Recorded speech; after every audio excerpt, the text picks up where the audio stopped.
क्या आप सोच सकते हो कि आपके पास में कोई फोन हो और उसका नाम कुछ भी ना हो। अब ये जो कुछ भी ना हो इसके लिटरल मीनिंग पे फोकस करना, इसको मैं ट्रांसलेट करता हूँ इंग्लिश में, दैट इज नथिंग। अब लिटरली नथिंग नाम की एक कंपनी एग्जिस्ट करती है जिसने अभी रिसेंट में अपना फोन लॉन्च किया नथिंग फोन 1 करके। और इस कंपनी के अंदर इन्वेस्टर्स है रणवीर अलाहाबाद है जो बहुत फेमस यूट्यूबर इंडिया के, कुणाल शाह जो क्रेड के फाउंडर है, बॉलीवुड के जो फिल्म डायरेक्टर करण जौहर, वो भी इस कंपनी के अंदर इन्वेस्ट कर चुके हैं। और ये कंपनी लंदन बेस्ड है। इस कंपनी के जो फाउंडर हैं वो वन प्लस के पहले को फाउंडर भी थे। अब ये जो नथिंग फोन है इसकी सोशल मीडिया के ऊपर पिछले एक साल से बहुत भयंकर वाली हाइप बनी हुई थी और लोगों को लग रहा था कि बहुत अमेजिंग सी कोई चीज आने वाली है। और सही में कुछ ना कुछ इस फोन के अंदर एक्स फैक्टर है भी। पर ये हाइप कैसे क्रिएट हुई, केवल प्रोडक्ट में इतना ज्यादा दम नहीं है एक्चुअल में, वो आपको मैं वीडियो में आगे बताऊंगा। पर इसकी जो मार्केटिंग है वो कैसे की गई है और इसका जो लॉन्च इवेंट था इसके लिए लोगों को बहुत उम्मीदें थी कि जैसे आईफोन का लॉन्च इवेंट होता है बहुत ग्रैंड लॉन्च इवेंट होने वाला है। पर एक्चुअल में इसका लॉन्च इवेंट मात्र 20 से 30 मिनट का था और इसके अंदर इसका जो फाउंडर था वो कुछ सस्ते से कैफे के अंदर बैठ के नथिंग फोन को लॉन्च किया था। तो क्या इनके पास में पैसे नहीं? अगर इनके पास में इतने बड़े बड़े इन्वेस्टर्स हैं तो पैसे तो होंगे। तो क्या रीजन था कि उन्होंने लॉन्च इवेंट बहुत सस्ता सा किया और इसके अंदर उन्होंने बहुत प्रोफेशनल फोटोग्राफर्स को हायर नहीं किया, बहुत ज्यादा बड़ा इवेंट नहीं ऑर्गेनाइज किया? क्या इसके पीछे रीजंस थे? सबके पीछे क्या मार्केटिंग थी, उस सब को इस वीडियो के अंदर अपन डिकोड करने वाले हैं। तो जो नथिंग कंपनी है उसकी मार्केटिंग के बारे में बात करें उससे पहले एक बार इसके जो फाउंडर हैं उनके बारे में बात कर लेते हैं, क्योंकि एक्चुअल में इस मार्केटिंग के पीछे जीनियस माइंड तो उनका ही है। और मेरे को इस वीडियो को रिसर्च करने के अंदर बहुत मजा आया और 2 से 3 दिन तक मैंने रिसर्च की है और आपको भी इस वीडियो के अंदर काफी ज्यादा मार्केटिंग लेसन मिलने वाले हैं जिसको आप अपने बिजनेस के अंदर यूज कर सकते हैं। अब जो नथिंग फोन के फाउंडर है कार्ल पी, ये एक चाइना बॉर्न एंटरप्रेन्योर है जिनकी एज 32 ईयर्स के आसपास है। अब इनका नाम मैं ढंग से प्रोनाउंशिएट कर रहा हूं नहीं कर रहा हूं ये आप ही देख लेना भाई, समझ जाओ चाइनीज नेम है क्या ही करें। अब इन्होंने बहुत ही बढ़िया करियर की स्टार्टिंग की अपनी 2010 के अंदर इन्होंने नोकिया को ज्वाइन किया था। उसके बाद में मार्केटिंग के हेड बन गए थे कुछ कंपनीज के अंदर। पर फाइनली 2013 के अंदर इन्होंने अपना करियर का सबसे बड़ा शिफ्ट लिया, इन्होंने वन प्लस को फाउंड किया था एक बंदे के साथ में। उसका नाम क्या था भाई? पीटे लाओ नाम का बंदा था। इसके नाम समझ नहीं आ रहे चाइना के। तो इन दोनों बंदों ने वन प्लस को फाउंड किया था और वन प्लस की आप इमेज देख सकते हो कि इंडियन मार्केट के अंदर उन्होंने कितना अच्छा रेपुटेशन होल्ड किया था। मतलब 2016 से लेकर 2020 तक हमको ये लगता था कि वन प्लस ही किंग है एंड्रॉइड मार्केट का, और अभी भी है क्या? ये कमेंट करके बताना। और एक्चुअल में ये वीडियो भी वन प्लस से शूट हो रही है। अब उन 4 सालों के अंदर लोगों के दिमाग में मतलब ये बैठ गया था कि वन प्लस जो है ना वो एंड्रॉइड का आईफोन है। इसकी डिजाइन के कारण, इसकी क्वालिटी के कारण, इसके कैमरा क्वालिटी के कारण, इन सब चीजों के कारण वन प्लस बहुत ज्यादा पॉपुलर हुआ था। वन प्लस ने इंडिया के अंदर मार्केटिंग को काफी अच्छे से एग्जीक्यूट किया था, काफी स्ट्रॉन्ग इन्फ्लुएंसर मार्केटिंग करवाई थी और बहुत सारे कम्युनिटी इवेंट भी होस्ट करवाए थे। तो इसके पीछे जो मार्केटिंग माइंड था वो कार्ल पी का था। मतलब जो कार्ल पी है वो स्टार्टिंग से वन प्लस के अंदर जो डिजाइन एंड मार्केटिंग का सेगमेंट है वो देखते थे। कार्ल पी ने 7 साल तक वन प्लस में रहने के बाद 2020 के अंदर वन प्लस छोड़ दिया अपना खुद का कुछ स्टार्ट करने के लिए। और उन्होंने 27 जनवरी 2021 को अनाउंस किया कि वो अपना खुद का नया वेंचर स्टार्ट करें जिसका नाम है नथिंग। कार्ल पी ने वन प्लस छोड़ के अपनी खुद की कंपनी नथिंग स्टार्ट करने का अनाउंसमेंट किया था। तब ऑफकोर्स वो कुछ सामान्य आदमी नहीं थे, ना ही वो कोई नॉर्मल से इंजीनियर थे या फिर कोई नॉर्मल मार्केटिंग पर्सन नहीं थे। वो ऑलरेडी एक बहुत बड़े एंटरप्रेन्योर बन चुके थे, एक बहुत बड़ी टेक कंपनी के एक्स को फाउंडर थे। मतलब उनका नेटवर्क बहुत स्ट्रांग था, इन्वेस्टर से लिंक्स काफी ज्यादा अच्छे थे उनके।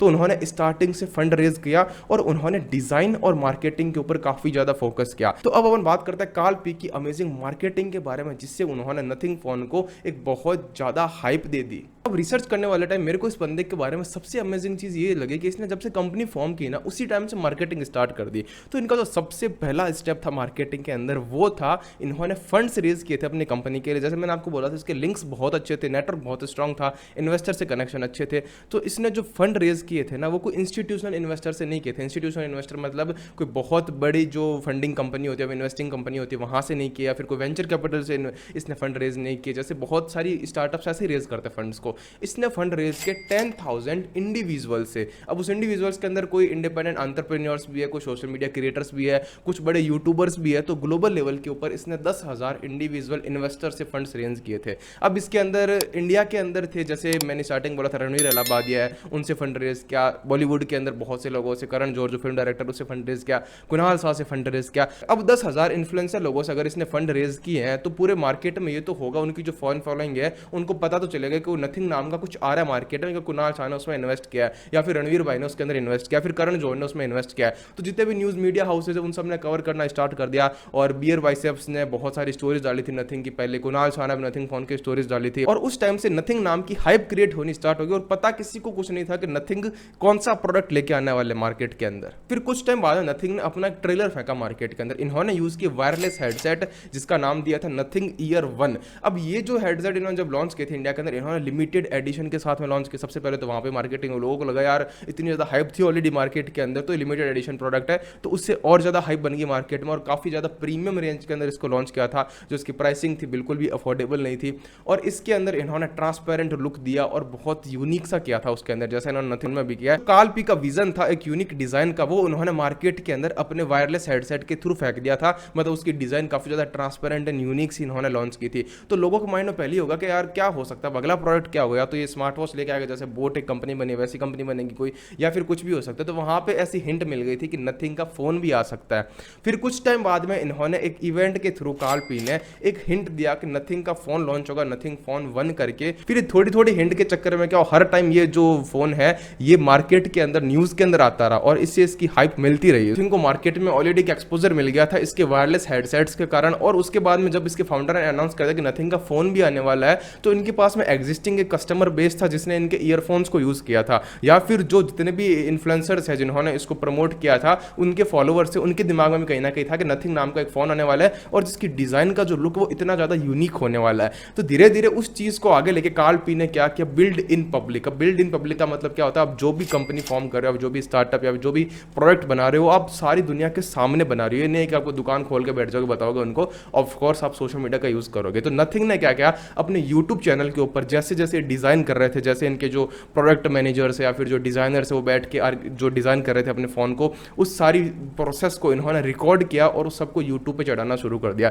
यूट्यूब पे डिस्कस करते थे कि नथिंग फोन के अंदर पीछे क्या होने वाला है और इसके अंदर ट्रांसपेरेंट डिजाइन कैसे आएगी, कैसे एनवायरनमेंट के लिए काफ़ी ज़्यादा सही है, मतलब हम जो कंटेंट यूज़ कर रहे हैं इसके अंदर वो रिसाइक्लेबल कंटेंट है। ये सारी चीज़ें उन्होंने पहले ही बता दी। मतलब जब फोन डेवलपमेंट फेज में था, ये यूट्यूब वीडियोज़ के थ्रू स्टेप बाय स्टेप बताते रहे कि फोन का डेवलपमेंट ऐसे ऐसे चल रहा है, और नथिंग फोन के अराउंड इन्होंने बहुत सारे डिस्कशन स्टार्ट कर दिए यूट्यूब चैनल के ऊपर। अब जब कोई बहुत बड़ी कंपनी जिसके अंदर इतने बड़े इन्वेस्टर्स ने पैसा डाल रखा हो, वो कंपनी हर 1-2 वीक के अंदर अपने नए प्रोडक्ट लॉन्च के बारे में अगर वीडियोस डाल रही है, तो ऑफ कोर्स उसको फिर मीडिया हाउसेस कवर करेंगे कि अच्छा नथिंग फोन के अंदर अब ये होने वाला है, ये चीज आएगी इस फोन के अंदर। तो इस तरीके से उन्होंने बिल्ड इन पब्लिक का यूज किया, जिससे लोगों के अंदर और क्यूरियोसिटी आ गई कि यार इतना सब कुछ आ रहा है इस फोन के अंदर, तो उसकी प्राइस कितनी होगी। अब यहाँ पे ये गेम खेलिएगा, इसने प्राइस कभी भी डिक्लेयर नहीं की। तो अब यहाँ तक तो बात होगी ये प्रोडक्ट रिलीज हुआ उससे पहले कि इन्होंने कैसे मार्केटिंग की। जब इन्होंने प्रोडक्ट के बारे में सारी डिटेल्स दे दी कि हमारे प्रोडक्ट में ये होने वाला है, उसके बाद में इन्होंने मार्केटिंग कैसे चली उसके बारे में बात करते हैं। तो सबसे पहले देखते हैं इनके प्रोडक्ट में क्या दम है क्या एक्चुअल में। देखो एक्चुअल में इनका प्रोडक्ट जो है नथिंग फोन है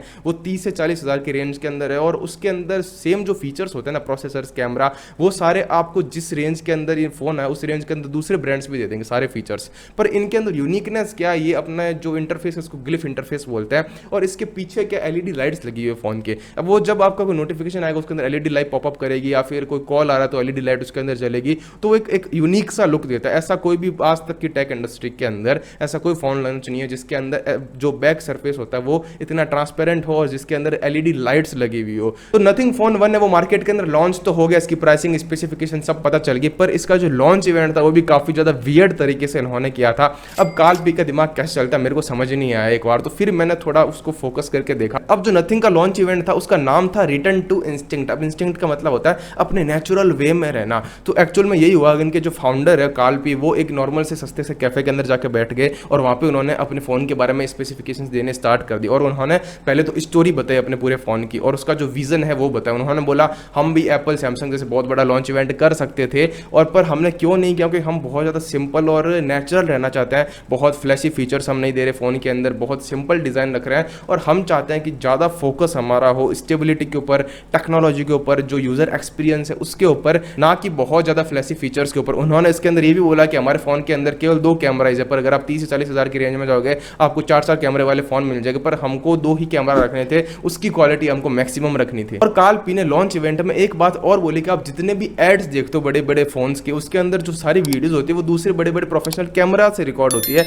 और आप ये जो यूट्यूब वीडियो देख रहे हो, ये जो पूरी वीडियो है ये एक्चुअल में नथिंग फोन से रिकॉर्ड की गई है। और ये जो होता है ये बहुत लाइव एग्जांपल होता है रियलिटी टेस्ट का। मतलब कंपनी का खुद का जो ऑफिशियल यूट्यूब चैनल है, उनका जो लॉन्च इवेंट है वो ही नथिंग फोन 1 के कैमरा से रिकॉर्ड हो रहा है। तो इससे क्या ट्रस्ट डेवलप हो जाता है। और लिटरली मेरे को जो कालपी का विजन है इस फोन को लेकर काफी ज्यादा बढ़िया लगा यार। मतलब जो बंदा इतना ज्यादा स्ट्रेट फॉरवर्ड और केवल रियल फैक्ट्स के ऊपर बातें कर रहा है, तो अपना आप ही एक क्रेडिबिलिटी और जो ट्रस्ट फैक्टर है ना, वो ऑडियंस के साथ में उस कंपनी का अपने आप ही बिल्ड हो जाता है। और ये पता नहीं फेल होगा या फिर सक्सेसफुल होगा ये मैं नहीं कह सकता, पर इस कंपनी की जो मार्केटिंग एग्जीक्यूट इन्होंने अभी तक की है ना वो बहुत अमेजिंग है। और एक फन फैक्ट ये आपके साथ शेयर करता हूँ, मैंने जब यूट्यूब वीडियो देखी थी, नथिंग फोन के रोस्ट कर रहे थे कुछ यूट्यूबर्स, पता नहीं किस रीजन से, उनका कुछ अलग ही चल रहा है, उनको फोन नहीं मिला तो उन्होंने रोस्ट वगैरह कुछ कर दिया।